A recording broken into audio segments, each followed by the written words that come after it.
Hi, vinyl community. It's Glen Kellaway coming to you from the basement.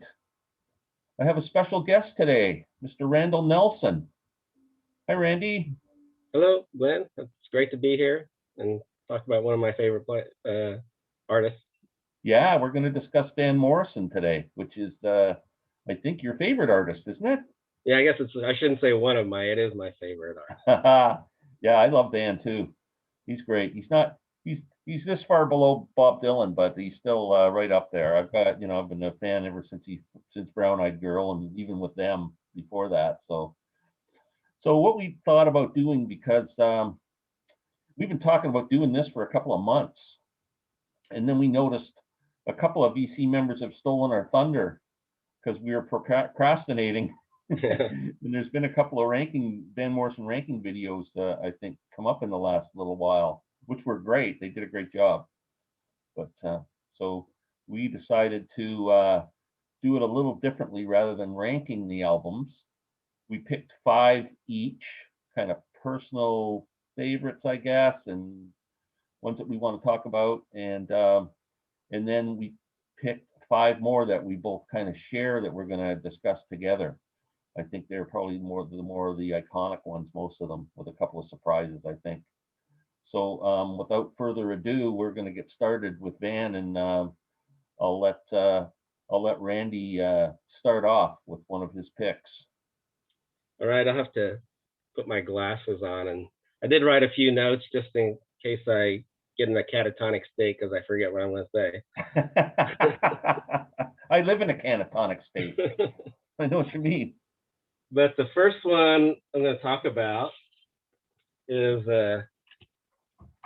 Beat and Fleece, which is one of my favorites. I know you say it's not exactly like Astro Weeks, but it has a lot of similarities in that it has a lot of the kind of free form stream of consciousness lyrics, and Lyndon Arlen. So the highlights was the song I first heard that really got me into that album, and I guess from what I understand, it's Elvis Costello, his favorite song of Van Morrison's. Oh, interesting. But it's kind of like it's got these intriguing little vignettes where like he put his fingers through the glass, and you're kind of wondering what the heck's going on in that song, and it's kind of like a morality tale. Is it a morality tale? Is it an outlaw on the run? Is it an Irish American hiding in San Francisco? It's kind of hard to tell on that song, but that's and then so that's kind of what got me into it was that song. And then I heard one critic call it the first side Astro Weeks, the second side was Moon Dance. Oh. It had a lot of kind of poppy, catchy songs, I think, on the second side, if I can remember right. This one doesn't even show what's on each side, but another one was You Don't Pull No Punches, You Don't Push the River, which kind of gives the album its title, The Mythical Search for Eden Fleece, which I think is kind of a take on Jason and the Argonauts. They were looking for the Golden Fleece. And I think that's cool. Where he got, Van got the title for the song, for the album. And he kind of name drops William Blake and the Eternals in the song, like William Blake was part of a musical group, which I thought was kind of interesting the way. Oh, and that's a long song too. It's like 9 minutes long. Yeah, he's good in those long songs, and most of them I really like. Yeah. Bulbs, I guess, was the only single off the song. It's kind of almost got a Dire Straits like feel, but I guess that's before Dire Straits even existed. A guy named John Platania. Oh yeah. Huh? Who's played on quite a few of his albums, right? Yeah, was the guitarist on that, and he's kind of amazing on that Bulbs song. Talks a little bit about immigration and that. Fair Play, which is another song I really like on there, was kind of an Irish colloquialism for fair play to you was like a wry compliment, you would say. So that's how I got this. And then that song he name drops Oscar Wilde, Henry David Thoreau, and Edgar Allan Poe, which Van seems to do a lot of like taking literary characters and mentioning them in his song, as well as like different blues artists and things like that. And then the last one was I was going to talk about on this one is a song called "Comfort You," which kind of has maybe his most vocal theatrics. Although on Lyndon Arlen, so the highlights, he has that falsetto that he's singing in. Mm-hmm. But it's a wonderful violin on "Comfort You," and it's almost like it's like snatched right out of the air of the song. But anyway, that's my thoughts on "Weed and Fleece," which is probably my second favorite Van Morrison album. It's one of those albums that seems to have grown in stature with as the years go by. Don't you find? Yeah, I think so. I mean, I don't think it sold as well as some of his other albums when it originally came out. Yeah, but it's an album that I don't pay much attention to. I really should go back and revisit it. And it came out in when October '74, which was back kind of when he was in his heyday, right? Releasing all his kind of classic albums. Yeah, that's awesome. That's a great first choice. My first choice, I got to move everything out of the way to get it,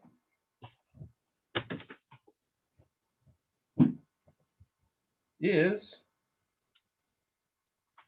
Hard Knows the Highway. I love that album cover. And I have it on LP. Yeah.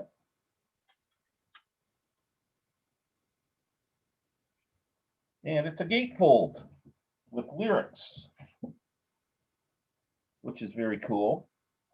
This album came out in 1973, just prior to, I guess Feed and Fleece must have been the next album. Yeah. After that. It was his 7th studio album, and I think the most popular song on it was Warm Love. I think that was the hit, or whether it was a big hit or not, it was the 45 I think they released.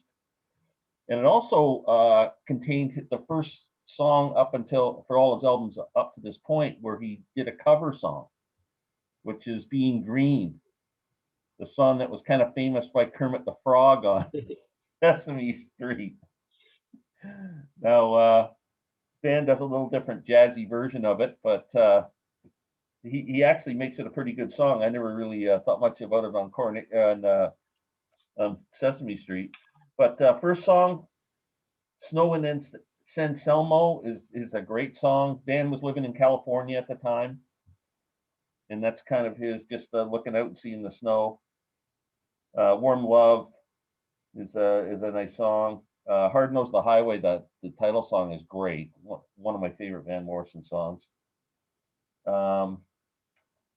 Side 2 is more, I guess, Green. It's Not Easy Being Green, and Autumn Song and Purple Heather. Autumn Song's a great song too. I really like this album. And I think that it wasn't that well reviewed when it first came out, and then I think it's kind of gained stature over the years. And I think like Rolling Stone, I don't think gave it that good a review when it first came out, and then I think in later editions, I think it got better reviews. Yeah, I think you are correct. I think a lot of Van Morrison albums are like that, because he's it's always something a little different, right? It's not it's not a pop album. They're not pop albums where you first hear them and you go, oh, that's such a great record, and you get bored with it. They're albums that you need to spend time with, and his arrangements are always so interesting. He always picks the right, guitar, organ, whether he needs brass or strings or something. It's always so tasteful with Van. He loves to use jazz musicians, even like in a rock setting. Yeah. So that's my first. What's your second one? Second one is from 1979, and I can find it here. Oh, here it is. Into the Music. I don't have that album. Which is kind of, I don't know, I would call it kind of his spiritual album. But he's done more than one of this, but this might be the first one. It's pretty spiritual. because he does a song on there called "Full Force Gale," Yeah, great song. which Ry Cooder plays slide guitar on that I song. did not know that. Being a big Ry Cooder fan, I didn't know that. But like in the lyrics, he has, "No matter where I roam, I will find my way back home. I will always return to the Lord." So he has a lot of spirituality in this one, and he called it. So 79. I think there was a little layoff between this and this album, and maybe a couple of years where he didn't uh, release an album. I can't remember right offhand, but I think he talked about getting back into his groove, and that's how he got the title "Into the Music." He was getting back into the music. Oh, cool. But yeah, on that song, Ry Cooder plays slide, Pee Wee Ellis plays tenor sax, and I don't know, I love that song, "Full Force Gale." It's a great song. I guess Elvis Costello, to bring him up again, did a cover of that song. I didn't know that either. Yeah. On one of Elvis's albums, he does it, or? I think it's on, like, he released all those again with, what's that record label where they released all the What? The band's label? no, Elvis's, when he released like his CDs Rhino? with all the Rhino, yeah. The Rhino releases? Yeah. Rhino, I think it's on one of those, extras on one of the. Oh, cool! I've got a few of those. I'll have to go back and look. I just read about it, but I don't even remember the cover of that. So I have to go back. It's a great song. Yeah. That's and then one of my favorite Van songs is "Bright Side of the Road," which is kind of a spiritual, Another kind great of song. R&B meets gospel, Yeah. and one of his most catchy songs, I think, is "Bright Side of the Road." Then he has "You Make Me Feel So Free" on here, which is kind of a meditation. That's a great song too. I didn't know. David Hayes, who, of course, Richard Davis played on Astral Weeks. David Hayes was the bassist that played on a lot of his other ones after that.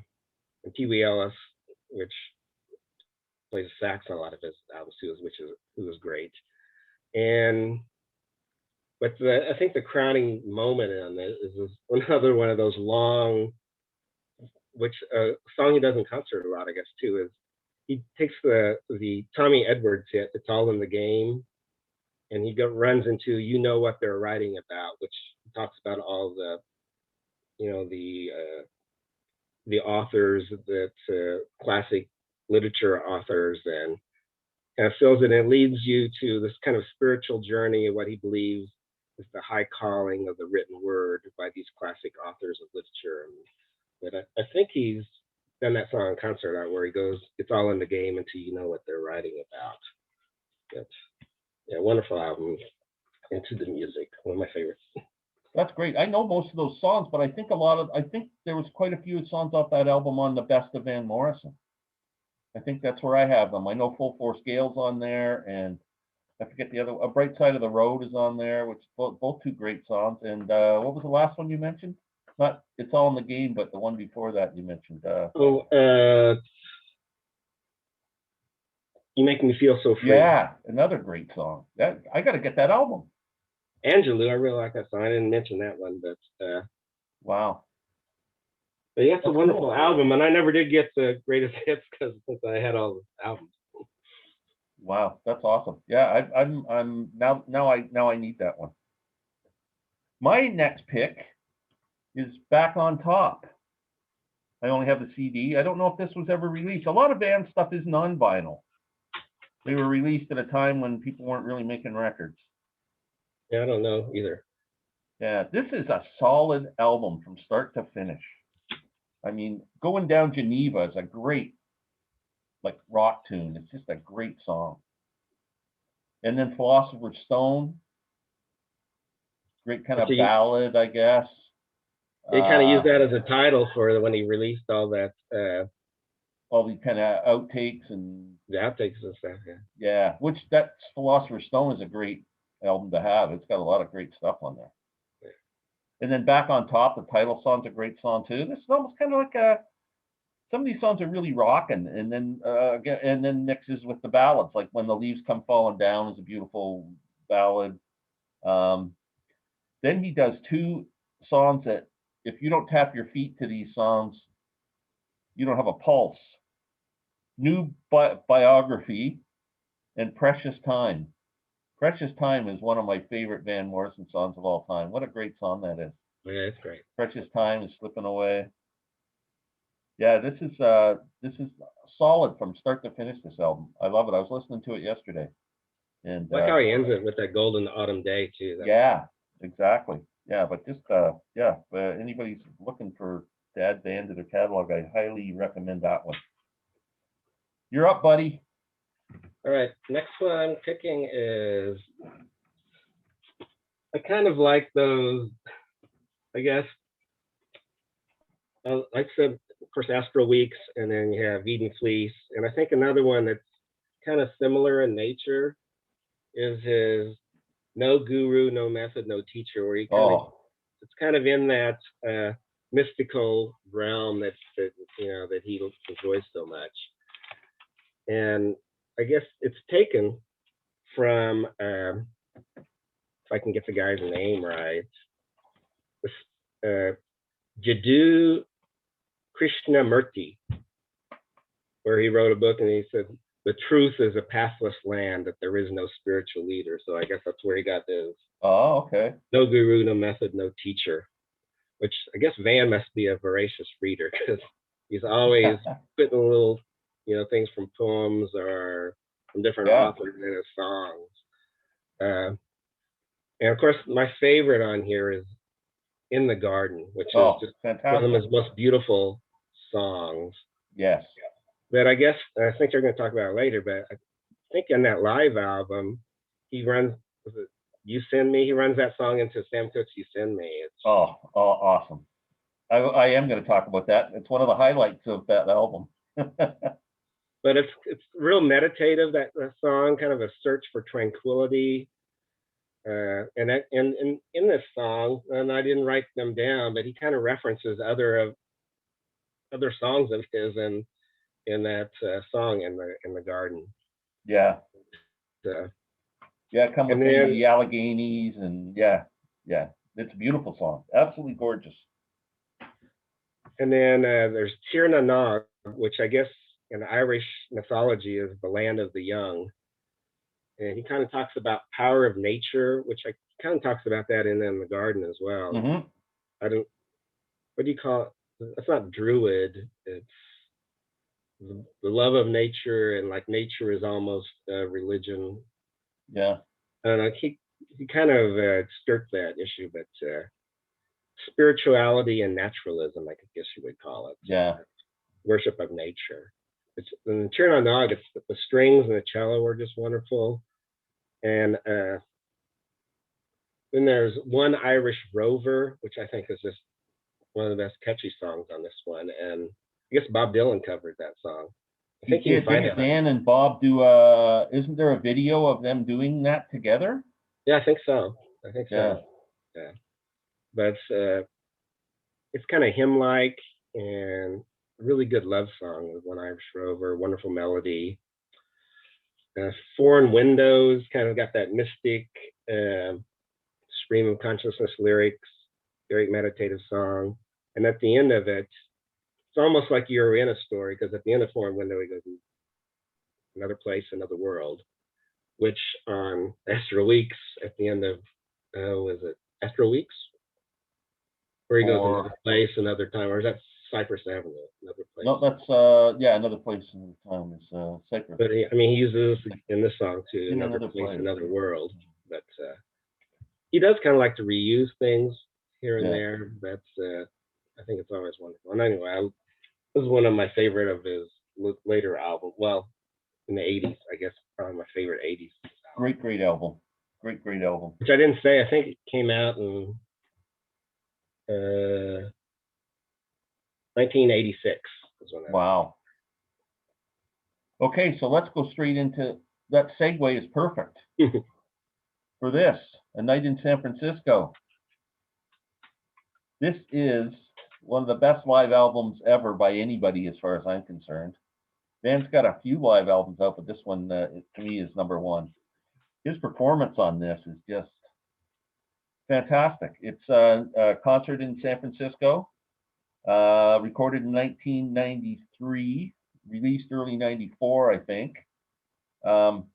It's really, I find it almost like a soul review, because the way he, when you watch those old soul reviews, the way they kind of keep, like James Brown in the Tammy Show, with the towel, and he's, that's when I'm listening to the album, I hear that, or the way Van was in The Last Waltz, when he kept coming back and kicking his leg and stuff. It just, the music has that kind of power that I feel like I'm seeing that as I'm listening, that kind of performance. And he throws a lot of, as much as there's a lot of Van hits in here, he throws in all kinds of other songs, like you mentioned. You Send Me in the Garden.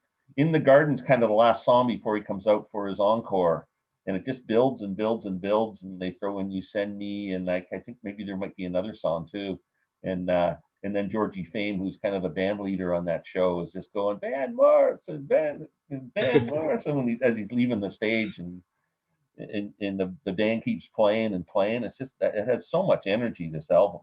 It's amazing. And guest stars too. Who's on here? John Lee Hooker, I think. Oh, where's the list? Well, Brian Kennedy's a beautiful singer. He's on here. James Hunter, vocals. Van's daughter, Shauna Morrison's on here. And then Candy Dulfer, great sax player. John Lee Hooker, Junior Wells, Jimmy Witherspoon. Georgie Fame leads the band and actually does a song to start the second set, Jumpin' with Symphony Sid, which I guess is a real old jazz kind of tune, which is a great tune. And then Van does his own song, I'll Take Care of You, and then joins it with It's a Man's World, one of the great James Brown song. And then Lonely Avenue and O'Clock in the Morning. That's Where It's At. Isn't that Sam Cooke song too, right? And You Send Me and the Allegheny. In the Garden, You Send Me in Allegheny. And then goes into Have I Told You Lately, and ends it with Shaken All Over in Gloria. And then if you buy one of the reissue of this, it came with an extra track, was Cleaning Windows, which is one of my favorite Van Morrison songs too. I'm not sure what album that is originally on, Cleaning Windows. Is it on Wavelength or no? I don't think so. What's the other one that? I don't know. I didn't bring. But I love that song. I only brought the ones we were going to talk about, so I can't remember what it is. Mick Jagger sings on that song. Did you know that? I didn't know that. Yeah, Mick Jagger sings with him on that song. It's a great song, though. It's got great R&B feel. Yeah. I just noticed that. That's my number 3. That's a great one. I just noticed that he does It's All in the Game, but instead of like on the album, he runs it into Make It Real One More Time. Yes. Different. Yeah.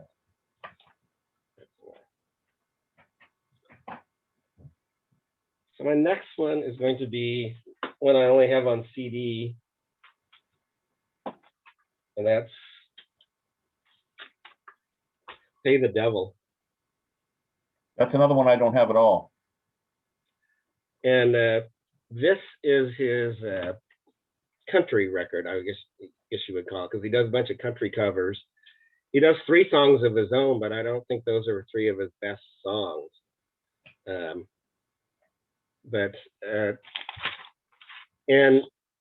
if you remember, is it Cahoots, the band album, where that he plays on? That he does the song 4% Pantomime?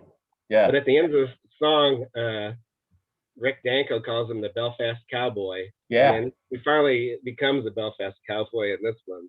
He's got the cowboy hat on, and and there you go.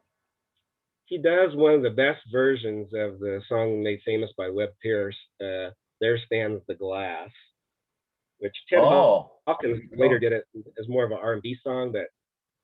And I think Van kind of takes the tradition of some of these R&B singers like Solomon Burke, who took a bunch of country songs and made them R&B hits. And then Mhm. later Ray Charles did the modern sounds in country and western music.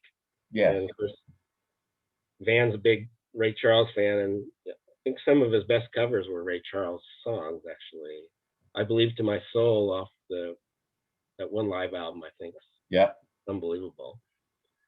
But on this one, he does There Stands a Glass, the Webb Pierce song. He does Half as Much, which was a Hank Williams hit. Things Have Gone to Pieces, which is a George Jones hit, and he does a marvelous job on that one. Big Blue Diamonds, which was a really old song. Little Willie John has done it before. Uh, You're Cheating Hard, another Hank song. Uh, Don't You Make Me High, which is kind of a 30s song by Blue Lou Barker, which I think he does a wonderful job. That's kind of the comedy relief part of the Oh, album. My Bucket's Got a Hole in It, which was a Hank Williams hit, but not written by Hank, which Ricky Nelson later had kind of a pop hit with. Backstreet Affair, another Webb Pierce song. One of My Living For, Chuck Willis hit, which he kind of turns it more into a country song. Is What Am I Living For? Once a Day, a Connie Smith hit. He does that, and more another Webb Pierce song. He does like Webb Pierce. But I think one of the crowning moments is the Rodney Crowell song he does, "Till I Gain Control Again," which she makes that into this kind of sees Van as most vulnerable, I think, in that song, and he just does a wonderful job of it. it's a great song. But yeah, I love. I think he really works. He did an album with Jerry Lee Lewis's sister, Linda Gale Lewis, Hmm. but I don't think that one really quite worked. The two of them together, even though they were doing some big country songs. Later on, Robbie Fulks did a rockabilly album with Linda Gale Lewis. I think that worked a lot better, but I don't think that one would. But this one really, I think, does work, and it's a great country album. I guess it actually charted on the country charts. Really interesting. I've always ignored that album, and I really shouldn't. I think it's really good. Does he have any guest stars playing with him on that, or like who? I don't I'm just even wondering remember. if any of the country guys did he record that in Nashville or anything, or? I don't even remember where he recorded. I know that this guy named Paul Gadden plays the steel guitar on there, and he's just wonderful. But I don't know if he was a big name. Yeah, I'm just looking at the personnel on the album. No, there's nobody I even recognize. Yes, neither do I. So it's Yeah. not like famous Nashville players, No, but I do like the steel guitar that he does on this album. that's awesome. Paul Godin, steel guitar. Wow, that's yeah. I should. I've ignored that album. I probably shouldn't.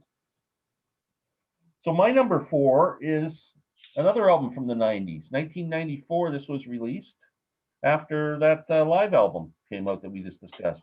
Too Long in Exile. Another album that I'm not sure is on vinyl or not. I've never seen it. But Yeah. another favorite of mine. This is I would call this almost a throwback to his blues days. I think it's his bluesiest album, probably.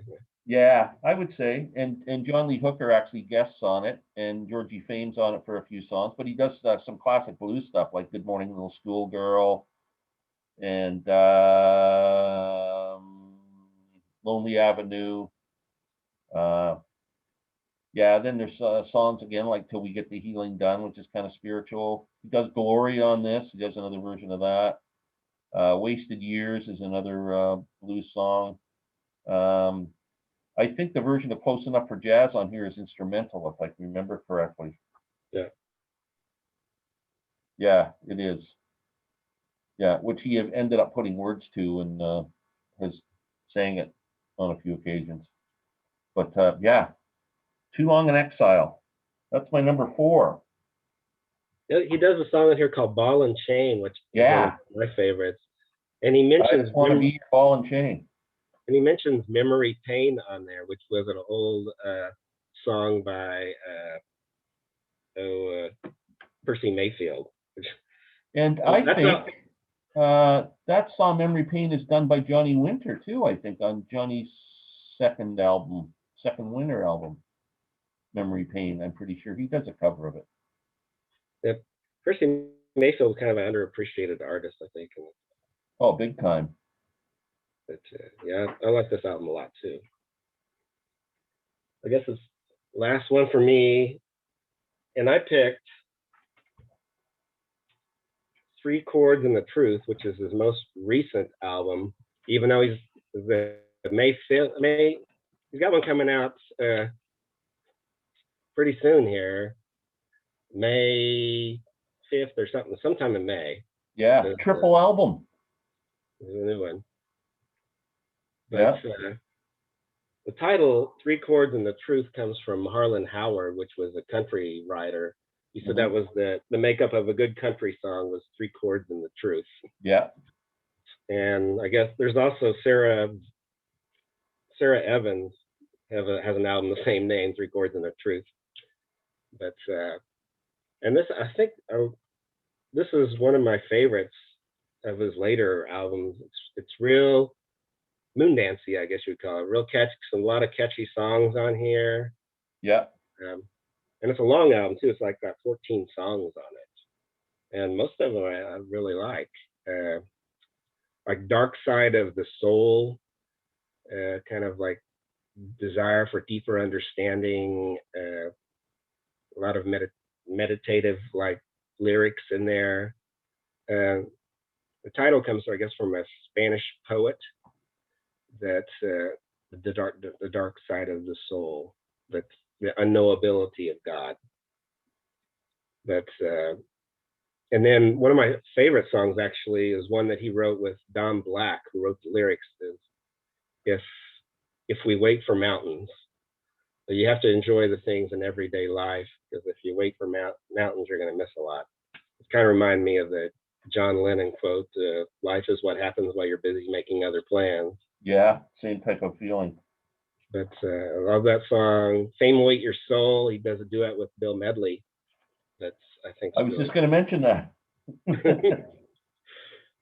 And he also has some humor in here. Like he has the song Bags Under My Eyes, which is really good. And the Fame Will Eat Your Soul reminds me of something that's come up a lot in Van's music.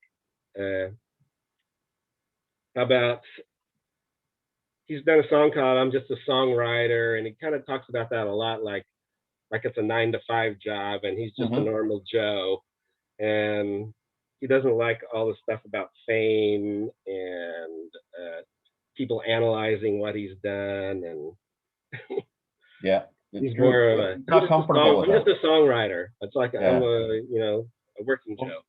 And that's why people, I think, misunderstand him as a person, because I think he really shuns that. Like he hates that part of the business, and it makes him seem like he's a bit of a dick. But I don't think he is. I think he's just trying to, hey, I'm just a guy, who this is my job. Like, yeah, Yeah, Dylan's almost got that same thing about him, right? It's like they don't really like the fame part. Although Dylan has, like, he did Biograph where he talked about writing all the songs and things, and I don't think that's something Van would ever do.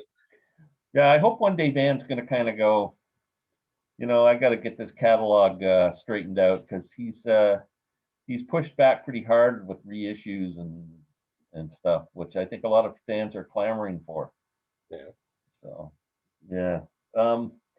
Okay, so, well, I mean, you mentioned that album. I'm going to show a new one too. He released 3 albums in 7 months in 2018, and I think that was one of them, right? That one and this, which is a pretty much. It was 2019 when the other one came out. Yeah. Okay. This is the Total Jazz album. Van Morrison and Joey DeFrancesco. You're Driving Me Crazy. There's also a video of this performance on YouTube. You can watch it. It's like an hour and a half concert, which is really, really good. Van's in fine voice, and he really looks like he's enjoying himself. This starts off with Miss Otis Regrets, an old Cole Porter song, so you can kind of see where the thing's going. He does the real jazzy song on Astro Weeks is Young Lovers, The Way Young Lovers Do, which they do that. Close Enough for Jazz, which he does with the lyrics. And he does some blues stuff on here. Every Day I Have the Blues, B.B. King song. Have I Told You Lately, which is probably his classic hit besides Moondance. And yeah, just a great album. Joey DeFrancesco is a fairly young guy. He's only in his late 40s, I think, and great keyboard player who played with Miles Davis, and he's got quite a resume. He played with Miles Davis. He played with Jimmy Smith, who I absolutely love. And yeah, if you look up Joey's resume, he's done some great stuff. But this is a pretty good album if you're into jazz, a bit of blues and a bit of yeah, I would call it mostly jazz though. But great album. Plays trumpet too. Yeah. But what do you think of Van's suit there? Oh, yeah, that's very cool. And he looks happy. Yeah, he has a lot of fun on that one, I think. Yeah. I think I got to, I might have to get this one on vinyl. I bet you it sounds really good. That's another thing about all Van's albums. They always sound good. Yeah. You never get a Van Morrison album that you just go, oh man, the sound on that's kind of, never have to worry about the loudness wars or anything. Every instrument just sounds so perfect. And yeah. So, okay. So we've done 5 each, right? Yes. Okay. So now we're going to tackle 5 albums that we chose together to talk about.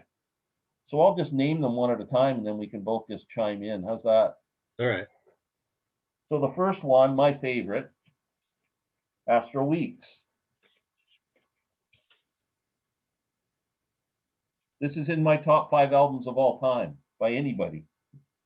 This is actually my favorite album of all time by anybody. Awesome. I like that. This is my number 1 album. When did you get into that? How did you get into that? Well, actually, I think I've said this before earlier on my videos, but I bought a Rolling Stone record guide. And this was in college. I'd had some people, I had actually had some Bob Dylan, some other things, but at the time, I was listening to like people like Styx and I don't know what a lot of other people were listening to at that time. But I wanted to increase my knowledge of different music. I had a roommate that played a lot of Elvis Costello, and I got into Elvis Costello. And so I bought this Rolling Stone record guide, and I started buying the 5-star records on there. That's how I discovered Bobby Bland and Jerry Butler and some of these. But the first one I bought, this is actually the first Van Morrison album I bought, was Astro Weeks. And it got 5 stars, and I had never heard anything like this. Yeah. They call it Celtic Soul or Jazz Folk Nirvana or whatever you want to call it. But it was totally different. I love the jazz musicians on here, and the bass playing by Richard Davis. Oh, it's one of my favorites. And like a David Frick, Rolling Stone, called it the best bass playing on any rock album. So, yeah, I wouldn't disagree. Yeah, it's amazing. I'm a bit older than you, I think. I had so I was aware of them, and Here Comes the Night and Glory and all those songs. And then when he put up Brown Eyed Girl and the album Blowing Your Mind, which we had, and that had TV sheets on it, and He Ain't Give You None, and they were kind of this bluesy Hammond organ, and had nothing to do with anything. And then the next album that comes out, we really liked the first one. My cousin and I, we were together all the time listening to music, and we loved the Blowing Your Mind album. And then so when this album came out, we ran to the store to buy it. We come home expecting more TV sheets and play this.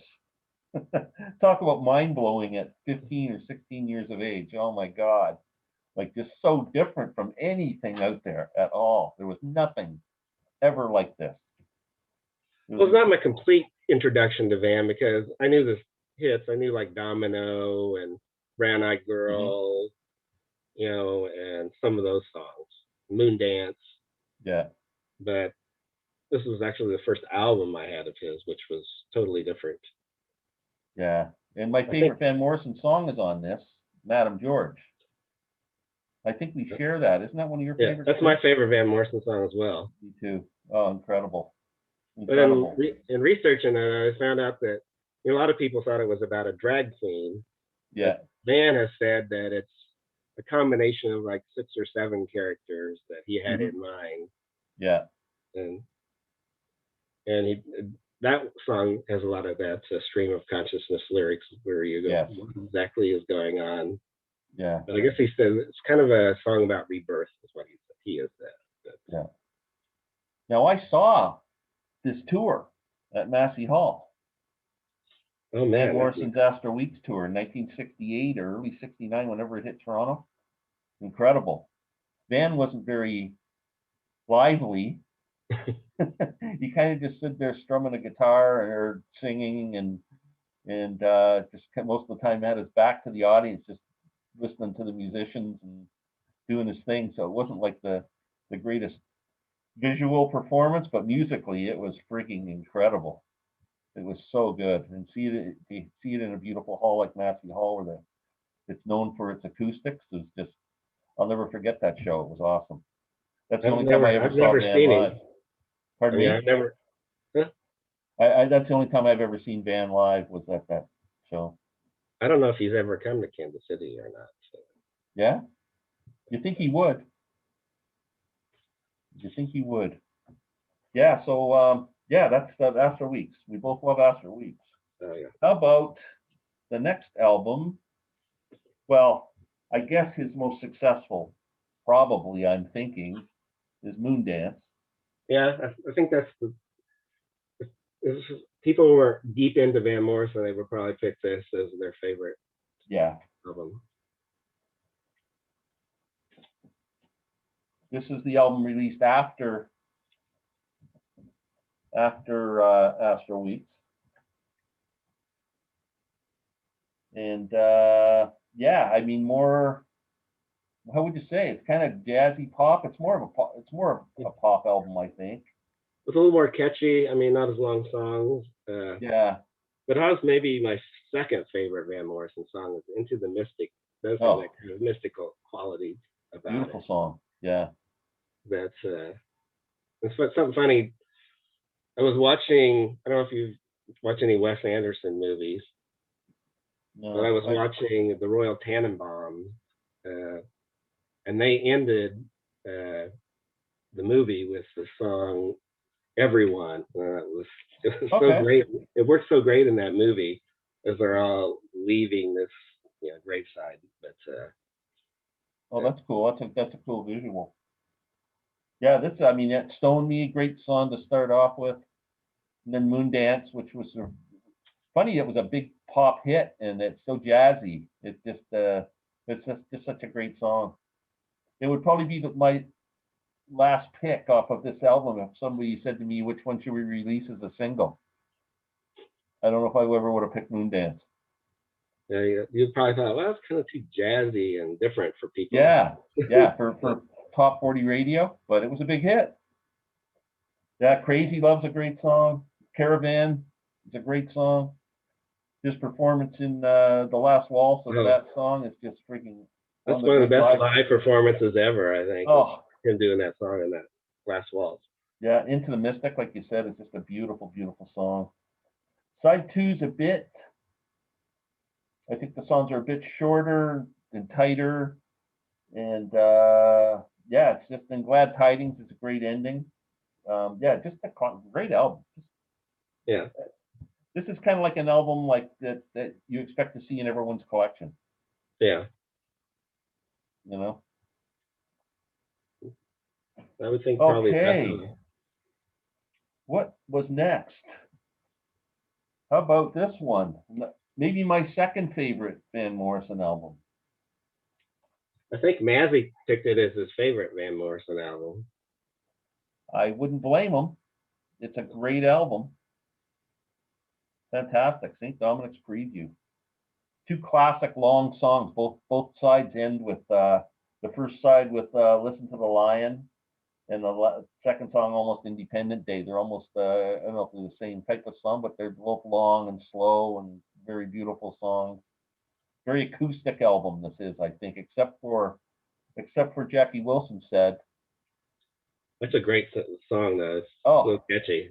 yeah, yeah. It's yeah, but I think in after that, like yeah, Gypsy and I Will Be There is kind of a bluesy, jazzy song. Listen to the Lions, gorgeous song. St. Dominic's Preview, the title song's fantastic. I have no idea what that's about as we gazed upon St. Dominic's Preview. I don't know. I've never really read anything about his motivation for the songs or. Well, I guess there was like this. I think I wrote something down about that. But there was. He saw an ad for a peace vigil, and it was at St. Dominic's Church in San Francisco. Oh. And so that's how I got the title from that. But Redwood Tree, I really like. That's one of my favorite songs off here. Oh, fantastic. Really, really catchy.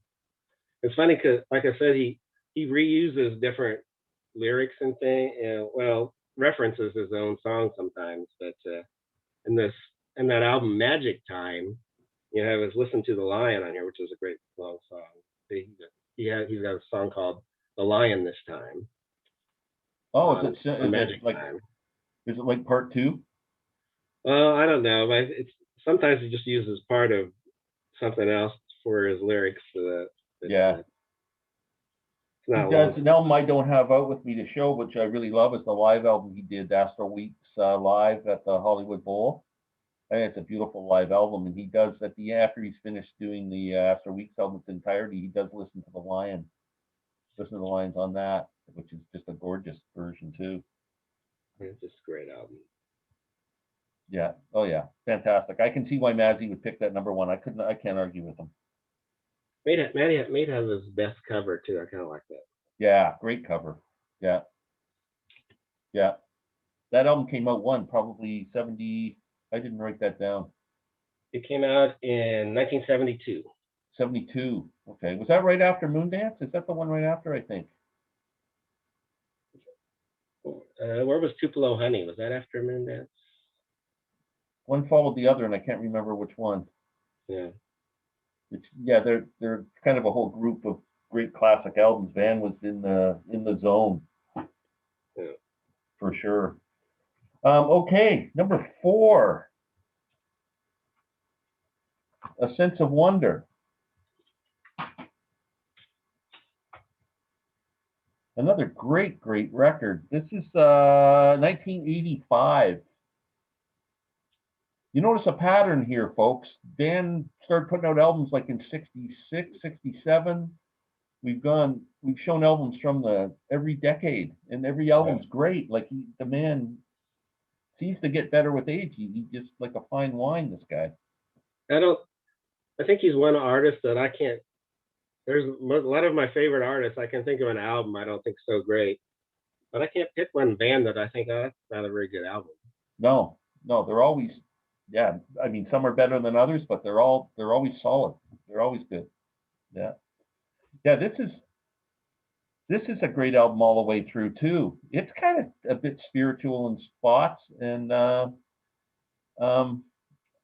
first song, "Tore Down El Rombo," is freaking awesome. I'm trying to get the song list here. That's one of my favorites, and I guess he got the idea for that song is that he saw that the French poet Rimbaud, had stopped writing at like 26. Mm-hmm. And how Van Morrison was say, you know, you can be tore down like Rimbaud, but he's going to keep writing, and he's going to overcome kind of that. Wow, that's awesome. Yeah, that would be my top 10 favorite band songs. Oh, it's a wonderful song, and I think this actually gets not great reviews. No, I mean it gets like average reviews, I think, a bit. I remember, actually, I was kind of going through some stuff when this album came out, and I played the heck out of this one. This has this great spiritual feel, like what would I do without you? Yeah. About overcoming different obstacles, I think. Really like the two instrumentals on here, Body Flow and Spike. I Yeah. guess maybe there's only one. I guess it's only one. Yeah. And the title song, A Sense of Wonder, is just a beautiful, beautiful song. Yeah. Didn't I give you a New, sense of wonder? The New Kind of Man. That's a wonderful kind of overcoming obstacles song as well. Part of the Yeah. plan for a new kind of man. Yes, fantastic. Like I said, even an album that doesn't get critically acclaimed is still a pretty darn good, solid album. And we got one more, which I think is one of his best albums, and The Healing Game.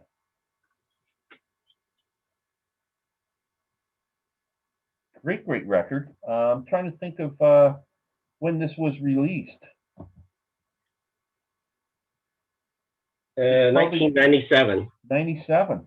Yeah, I think one of his best albums. This would be in my maybe top 5 or 10 band albums for sure. Great record. Have you got the deluxe one that came out? No, I just have the regular one. You should get it because there's 3 discs, and the second disc is sessions and collaborations, which are really good, and the third disc is Live at Montreux, 1997, which is really good. This is definitely worth having for the extras. And that's kind of a regular topic with him is the healing game. He has the song "Did You Get Healed?" He has another song about getting healed. Yeah. I think he kind of sees his music as kind of a healing proposition. Yeah, this is we'll have to get that. yeah, it's really good. The extras are well worth getting. And this is out on vinyl now. I don't know if it was originally released on vinyl, but it's certainly readily available now on vinyl, and I keep meaning to pick it up. But yeah, great, great album. Rough God Goes Riding, I really like. This Weight is kind of a cool song. I like at the end of it the way Can't Stop Talking About This Weight, and then they kind of go off the beat or something. It's really weird. It's really weird the way they end that song. It's hard to explain, but it's very cool. The Waiting Game's a great song. Piper at the Gates of Dawn. I love that song. Yeah. That's one of my favorites on here. Yeah. And then on this, they do some extras. The bonus tracks on here. Is there a single version of The Waiting Game? He does a version of Full Force Gale from 1996 and a version of St. Dominic's Preview on here too as bonus tracks. And then on the second disc, he does songs like Mule Skinner Blues, Boppin' the Blues, Matchbox, Sitting on Top of the World. Yeah, and then the live disc is pretty tore down all the Rombos on it. Van Loose Stairway and the Trans-Euro Train. It Once Was My Life, which is a great song. I'm Not Feeling It Anymore off of Hymns to the Silence, Yeah. which is a great song too that Tom Jones had a hit with. Oh, I didn't know that. Yeah, Tom Jones in Britain. I don't think it was a hit over here, but Tom Jones had a hit with it in Britain. He does Tupelo Honey on the live one, The Healing Game, See Me Through, Soldier of Fortune, and Thank You for Letting the Sly Stone song, and Burning Ground. Yeah, this is really good. The Hymns to the Silence is one I had a hard time not picking. Hymns to the Silence was one I had a hard time not picking. Yeah, that's a great double album. Yeah. Yeah. Is that on vinyl? I can't remember if that was a. I don't have remember what he's released so many albums over the decades, and when CDs were really hot and vinyl wasn't getting produced that much. He put out a lot of albums at that point, and I'm always wondering whether it's on vinyl or not. But yeah, this was fun, Randy. Yeah, like I said, my favorite artist. It's always good to talk about Van. Yeah, it was great to talk about Van. So yeah, I don't have much else. I don't know if there's anything else you want to say, or I'm just looking forward to the new release. got some weird kind of song titles, so I don't know what it's Yeah, gonna be like, because sometimes he can get in one of those moods where he's a little bit grouchy about about life. yeah. Oh, It's and you still bought fun to that listen. off his website. Didn't you get an autograph one or something coming? Yeah, that one is supposed to have an autograph. So That'll be cool. That'll be really cool. Wow. Yeah, I'm gonna grab that too. I'm just kind of waiting for it to come out. In Canada, you never know. They show a release date. You guys get it like and we don't see it for a month. So I hate to pre-order and then the money sits on my credit card for 2 months while I'm waiting for these guys to ship an album. So I kind of wait until it's actually physically here. But yeah, I'm looking forward to that one too, because everything he's put out in the past 2 or 3 years has been really, really solid. So I'm expecting nothing less yeah, than a great record. So thanks for coming on and doing this, Randy. well, thanks for having me. I enjoyed it. Yeah, it was great. So everybody, we'll see you soon. Take care, buddy. Okay. Peace out, everyone. Take care.